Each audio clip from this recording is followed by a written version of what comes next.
આવતા શ્રી નરેન્દ્રભાઈ મોદી સાહેબ વડાપ્રધાન શ્રી ભારત સરકાર તાળીઓથી વધાવજો દોસ્તો, જોરદાર તાળીઓથી। नमस्कार। कार्यक्रम में उपस्थित गुजरात के मुख्यमंत्री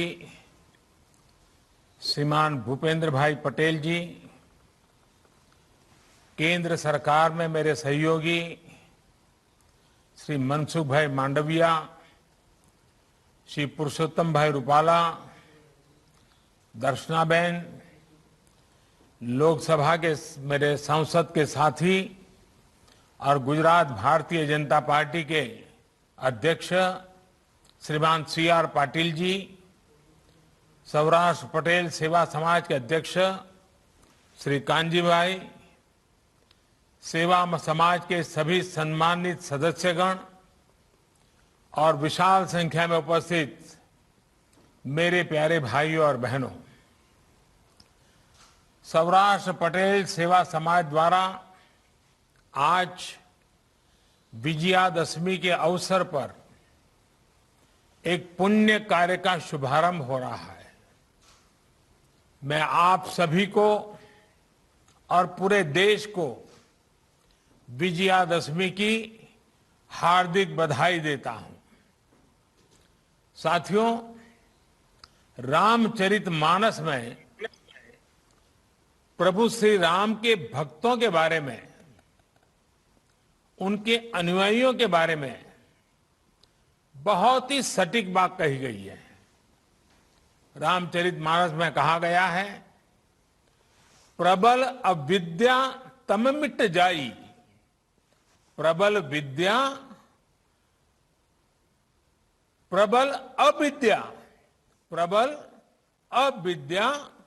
तम मिट जाई, हार ही सकल सलभ समुदाय। अर्थात भगवान राम के आशीर्वाद से, उनके अनुसरण से अविद्या, अज्ञान और अंधकार मिट जाते हैं। जो भी नकारात्मक शक्तियां हैं वो हार जाती हैं।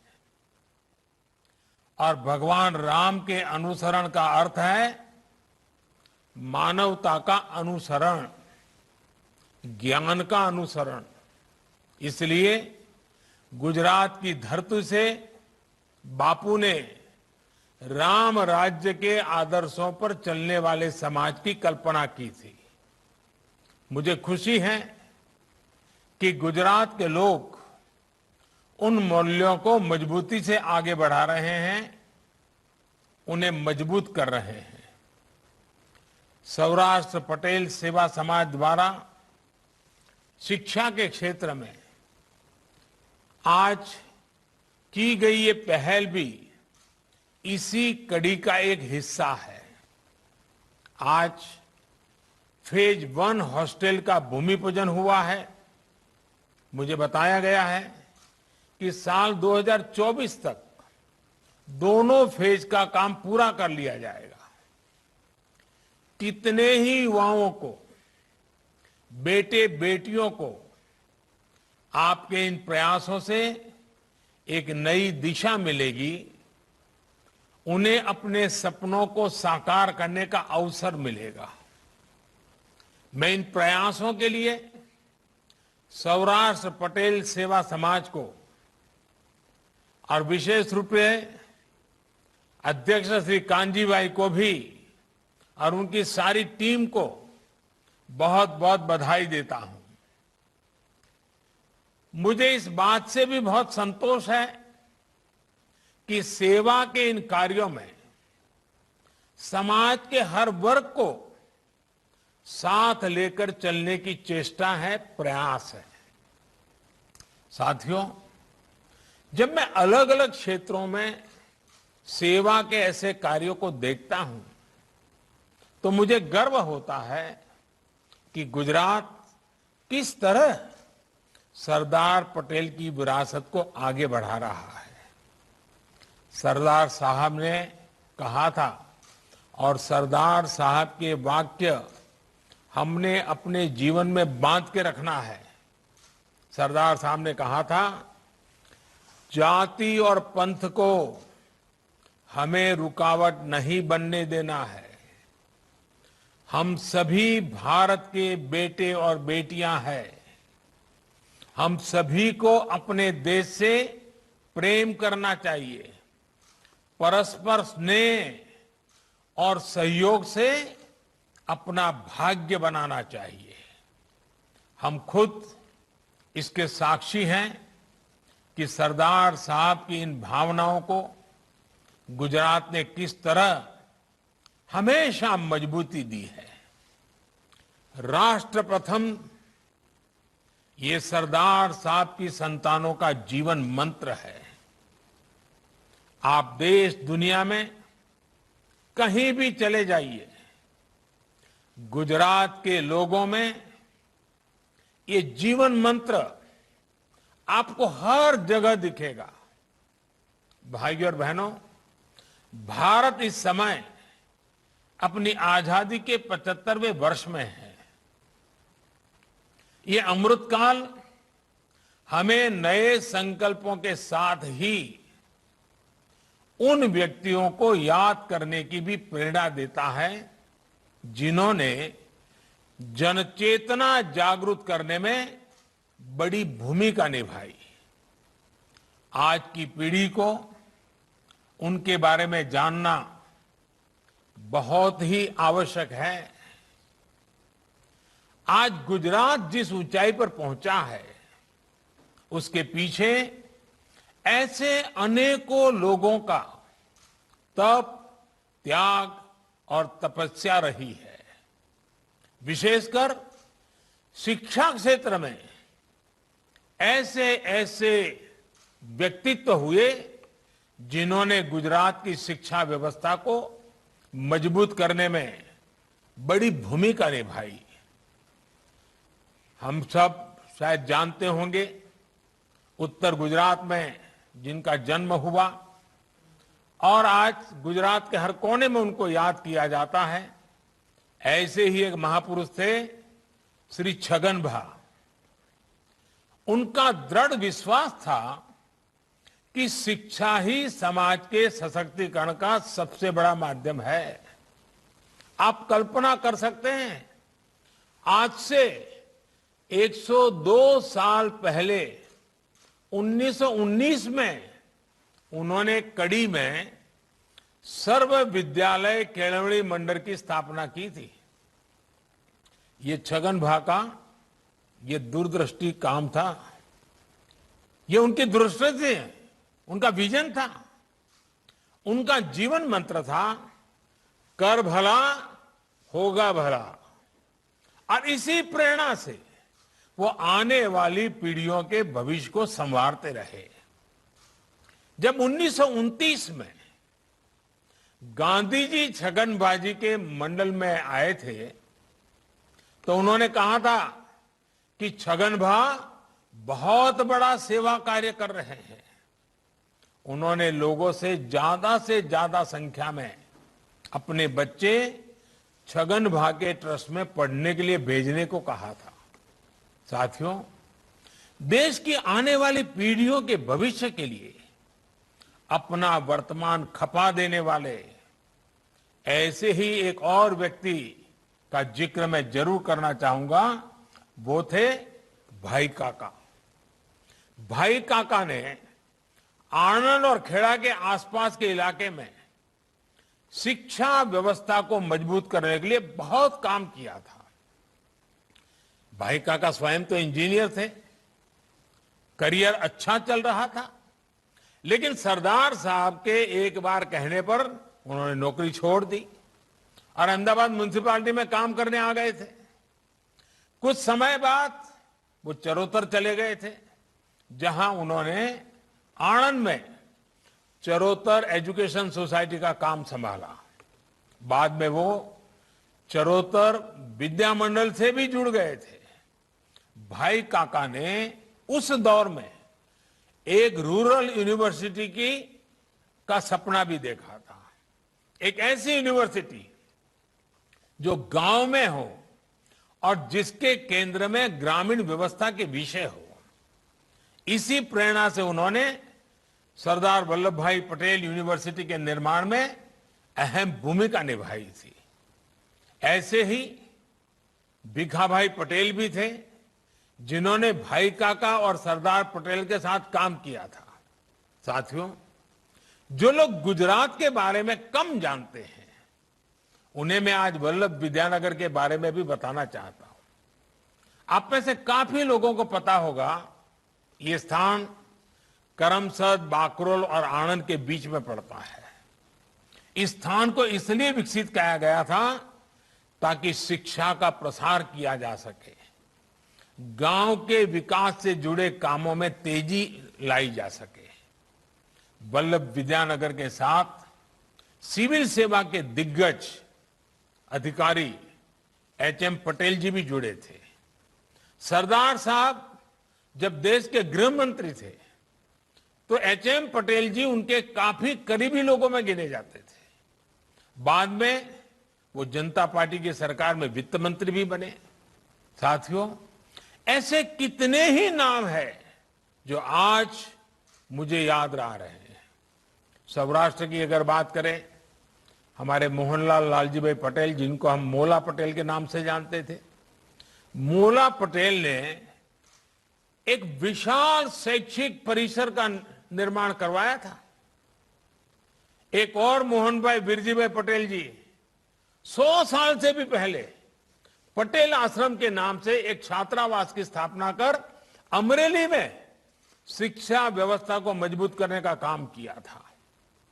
जामनगर में केशवजी भाई अरजी भाई विरानी और करसन भाई बेचर भाई विरानी, इन्हें दशकों पहले बेटियों को शिक्षित करने के लिए स्कूल और छात्रालय बनाए थे।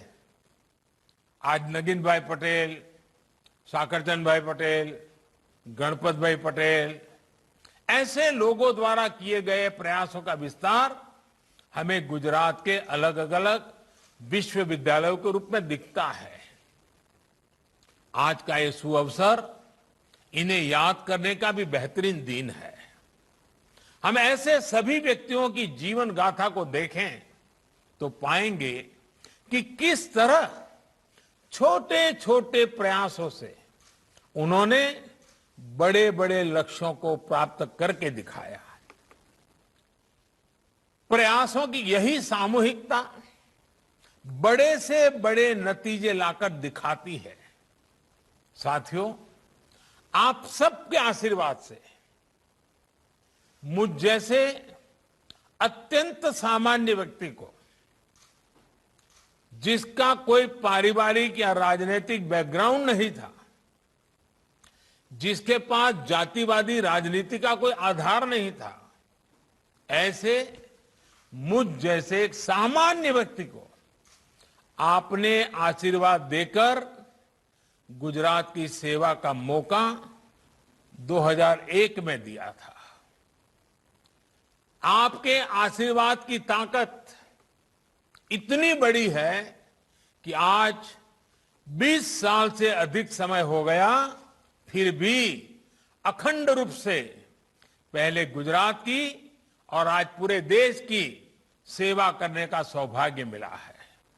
साथियों, सबका साथ सबका विकास का सामर्थ्य क्या होता है, ये भी मैंने गुजरात से ही सीखा है। एक समय गुजरात में अच्छे स्कूलों की कमी थी, अच्छी शिक्षा के लिए शिक्षकों की कमी थी।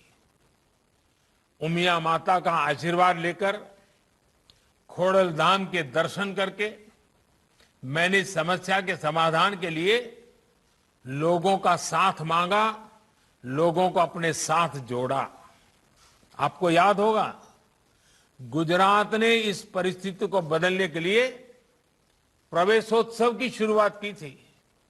स्कूलों में शिक्षा की गुणवत्ता बढ़े, इसके लिए साक्षरदीप और गुणोत्सव शुरू किया गया था। तब गुजरात में बेटियों के ड्रॉप आउट की भी एक बड़ी चुनौती थी। अभी हमारे मुख्यमंत्री भूपेंद्र भाई ने इसका वर्णन भी किया। इसके कई सामाजिक कारण तो थे ही, कई व्यवहारिक कारण भी थे। जैसे कितनी ही बेटियां चाहकर भी इसलिए स्कूल नहीं जा पाती थी क्योंकि स्कूलों में बेटियों के लिए शौचालय ही नहीं होते थे। इन समस्याओं के समाधान के लिए गुजरात ने पंचशक्तियों से प्रेरणा पाई। पंचामृत, पंचशक्ति यानी ज्ञान शक्ति, जन शक्ति, जल शक्ति, ऊर्जा शक्ति और रक्षा शक्ति। स्कूलों में बालिकाओं के लिए शौचालय बनवाए गए। विद्या लक्ष्मी बॉन्ड, सरस्वती साधना योजना, कस्तूरबा गांधी बालिका विद्यालय, ऐसे अनेक प्रयासों का परिणाम यह हुआ कि गुजरात में न केवल पढ़ाई का स्तर बेहतर हुआ बल्कि स्कूल ड्रॉप आउट रेट भी तेजी से कम हुआ। मुझे खुशी है कि आज बेटियों की पढ़ाई के लिए, उनके भविष्य के लिए प्रयास लगातार बढ़ रहे हैं। मुझे याद है ये आप ही लोग थे जिन्होंने सूरत से पूरे गुजरात में बेटी बचाओ अभियान चलाया था। और मुझे याद है उस समय मैं आपके समाज के लोगों के बीच में आता था तो ये कड़वी बात बताए बिना कभी चुकता नहीं था। आप राजी हो जाएं, नाराज हो जाएं, इसका ख्याल किए बिना मैंने हमेशा कड़वी बात बताई थी बेटियों को बचाने की। और मुझे आज संतोष से कहना है कि आप सबने मेरी बात को उठा लिया और आपने सूरत से जो यात्रा निकाली थी, पूरे गुजरात में जाकर के, समाज के हर कोने में जाकर के, गुजरात के हर कोने में जाकर के बेटी बचाने के लिए लोगों के शपथ दिलवाए थे। और मुझे भी आपके उस महाप्रयास में आपका साथ जुड़ने का मौका मिला था। बहुत बड़ा प्रयास किया था आप लोगों ने। गुजरात ने रक्षा शक्ति यूनिवर्सिटी, अभी हमारे भूपेंद्र भाई बड़ा विस्तार से यूनिवर्सिटी का वर्णन करते थे, लेकिन मैं भी इसको दोहराना चाहता हूं ताकि जब आज देश के लोग इस कार्यक्रम को देख रहे हैं तो उनको भी पता चले गुजरात ने इतने कम समय में रक्षा शक्ति यूनिवर्सिटी, दुनिया की पहली forensic science university, law university और दीनदयाल एनर्जी यूनिवर्सिटी, इसके साथ ही दुनिया की पहली children's university, teachers training university, sports university, Kamdhenu university जैसी अनेकों इनोवेटिव शुरुआत करके देश को नया मार्ग दिखाया है। आज इन सारे प्रयासों का लाभ गुजरात की युवा पीढ़ी को मिल रहा है। मैं जानता हूं आप में से अधिकतर को इनके बारे में पता है और अभी भूपेंद्र भाई ने बताया भी है, लेकिन आज मैं ये बातें आपके सामने इसलिए दोहरा रहा हूं क्योंकि जिन प्रयासों में आपने मेरा साथ दिया, आप मेरे साथ कंधे से कंधा मिलाकर के चले, आपने कभी पीछे मुड़कर के देखा नहीं, उससे मिले अनुभव आज देश में बड़े बदलाव ला रहे हैं। साथियों, आज नई राष्ट्रीय शिक्षा नीति के जरिए देश की शिक्षा व्यवस्था को भी आधुनिक बनाया जा रहा है।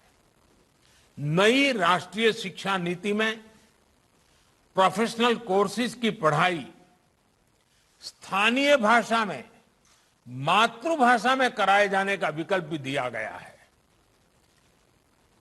बहुत कम लोगों को समझ आ रहा है कि इसका कितना बड़ा प्रभाव पैदा होने वाला है। गांव का गरीब का बच्चा भी अब अपने सपने साकार कर सकता है। भाषा के कारण उसकी जिंदगी में अब रुकावट नहीं आने वाली है। अब पढ़ाई का मतलब डिग्री तक ही सीमित नहीं है, बल्कि पढ़ाई को स्किल के साथ जोड़ा जा रहा है। देश अपनी पारंपरिक स्किल को भी अब आधुनिक संभावनाओं से जोड़ रहा है। साथियों, स्किल का क्या महत्व होता है, इसे आपसे ज्यादा और कौन समझ सकता है।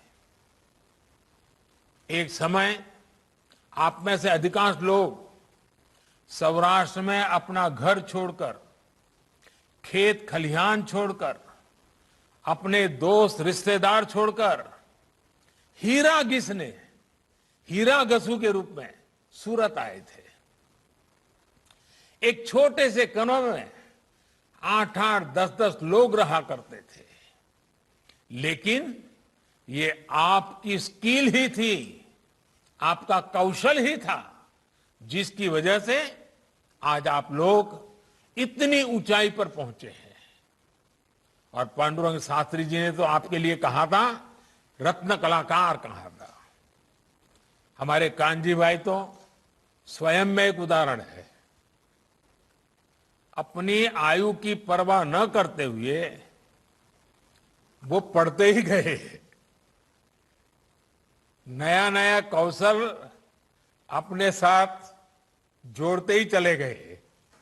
और शायद आज भी पूछोगे कि कांजी भाई कोई पढ़ाई वढ़ाई चल रही है क्या, तो हो सकता है कुछ तो पढ़ते ही होंगे। ये बहुत बड़ी बात है जी। साथियों, स्किल और इकोसिस्टम से मिलकर आज नए भारत की नींव रख रहे हैं। स्टार्टअप इंडिया की सफलता हमारे सामने है। आज भारत के स्टार्टअप्स पूरी दुनिया में पहचान बना रहे हैं। हमारे यूनिकॉर्न्स की संख्या अब रिकॉर्ड बना रही है। कोरोना के कठिन समय के बाद हमारी अर्थव्यवस्था ने जितनी तेजी से वापसी की है, उससे पूरा विश्व भारत को लेकर आशा से भरा हुआ है। अभी हाल में एक विश्व संस्था ने भी कहा है कि भारत फिर दुनिया की सबसे तेजी से आगे बढ़ने वाली अर्थव्यवस्था बनने जा रहा है। मुझे विश्वास है, गुजरात राष्ट्र निर्माण के अपने प्रयासों में हमेशा की तरह सर्वश्रेष्ठ रहेगा, सर्वश्रेष्ठ करेगा। अब तो भूपेंद्र भाई पटेल जी और उनकी पूरी टीम एक नई ऊर्जा के साथ गुजरात की प्रगति के इस मिशन में जुट गए हैं। साथियों, वैसे भूपेंद्र भाई के नेतृत्व में नई सरकार बनने के बाद आज पहली बार मुझे इतने विस्तार से गुजरात के लोगों को संबोधित करने का अवसर मिला है। एक साथी कार्यकर्ता के रूप में भूपेंद्र भाई से मेरा परिचय 25 वर्ष से भी ज्यादा का है। ये हम सभी के लिए बहुत गौरव की बात है कि भूपेंद्र भाई एक ऐसे मुख्यमंत्री है जो टेक्नोलॉजी के भी जानकार हैं और जमीन से भी उतना ही जुड़े हुए हैं। अलग अलग स्तर पर काम करने का उनका अनुभव गुजरात के विकास में बहुत काम आने वाला है। कभी एक छोटी सी म्युनिसिपैलिटी नगर पालिका के सदस्य, फिर नगर पालिका के अध्यक्ष, फिर अहमदाबाद महानगर के कॉरपोरेटर, फिर अहमदाबाद महानगर पालिका की स्टैंडिंग कमेटी के चेयरमैन, फिर औड़ा जैसी प्रतिष्ठित संस्थान के चेयरमैन, करीब करीब 25 वर्षों तक अखंड रूप से उन्होंने ग्रास रूट शासन प्रशासन को देखा है, परखा है, उसका नेतृत्व किया है। मुझे खुशी है कि आज ऐसे अनुभवी व्यक्ति गुजरात की विकास यात्रा को तेज गति से आगे बढ़ाने के लिए गुजरात का नेतृत्व कर रहे हैं। साथियों, आज हर गुजराती को इस बात का भी गर्व होता है कि इतने लंबे समय तक सार्वजनिक जीवन में रहने के बावजूद, इतने बड़े पदों पर रहने के बाद भी, 25 साल तक कार्य करने के बाद भी भूपेंद्र भाई के खाते में कोई विवाद नहीं है।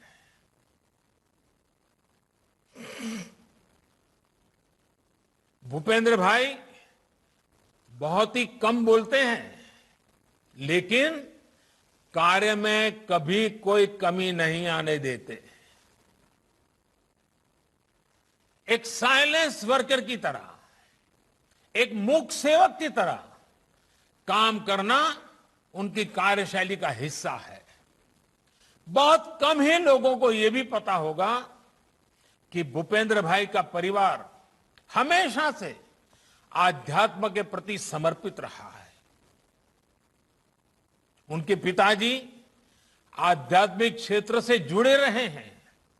मेरा विश्वास है ऐसे उत्तम संस्कार वाले भूपेंद्र भाई के नेतृत्व में गुजरात चौतरफा विकास करेगा।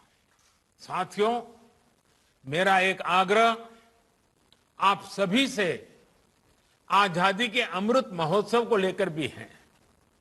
इस अमृत महोत्सव में आप सभी को भी कुछ संकल्प लेना चाहिए, देश को कुछ देने वाला मिशन शुरू करना चाहिए। ये मिशन ऐसा हो जिसका प्रभाव गुजरात के कोने कोने में नजर आना चाहिए। जितना सामर्थ्य आप में है, मैं जानता हूं आप सब मिलकर के ये कर सकते हैं। हमारी नई पीढ़ी देश के लिए, समाज के लिए जीना सीखे, इसकी प्रेरणा भी आपके प्रयासों का अहम हिस्सा होनी चाहिए। सेवा से सिद्धि के मंत्र पर चलते हुए हम गुजरात को, देश को नई ऊंचाई पर पहुंचाएंगे। आप सबके बीच लंबे अरसे के बाद आने का सौभाग्य मिला। सबके यहां वर्चुअली मैं सबके दर्शन कर रहा हूं। सारे पुराने चेहरे मेरे सामने हैं અને ભલે દૂરથી તો દૂરથી પણ તમને બધાને મળ્યાનો આનંદ તો આવે જ। તમારી પ્રેમ વર્ષાનો અનુભવ થાય જ થાય। અને આજે આપ સૌને ભલે દૂરથી પણ ફરી એકવાર મળવાનો મોકો મળ્યો। બધા વડીલોને પણ હું તો આજે જોઉં છું। બધા ખૂબ મોટી ઉંમરના વડીલોએ બેઠા છે। એ બધા આશીર્વાદ આપવા માટે આવ્યા। એમનો પણ આભાર માનું છું। અને આપ સૌએ આટલો બધો પ્રેમ વરસાવ્યો અને ખૂબ મહત્વાકાંક્ષી યોજનાને સાકાર કરવા માટે આગળ ધપી રહ્યા છો, ત્યારે કાનજીભાઈ અને એમની પૂરી ટીમને અને ખાસ કરીને આમાં તો બધા જવાનિયાઓ જોડાયેલા છે, આ બધાને મારી ખૂબ ખૂબ શુભકામનાઓ। इसी शुभकामना के साथ आप सभी का बहुत बहुत धन्यवाद।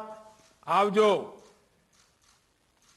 ખૂબ ખૂબ આભાર માનનીય શ્રી વડાપ્રધાન નરેન્દ્ર મોદી સાહેબ શ્રી। આપ દૂર છો પણ અમે અમારા દિલની નજીક છો। આપના અતિ વ્યસ્ત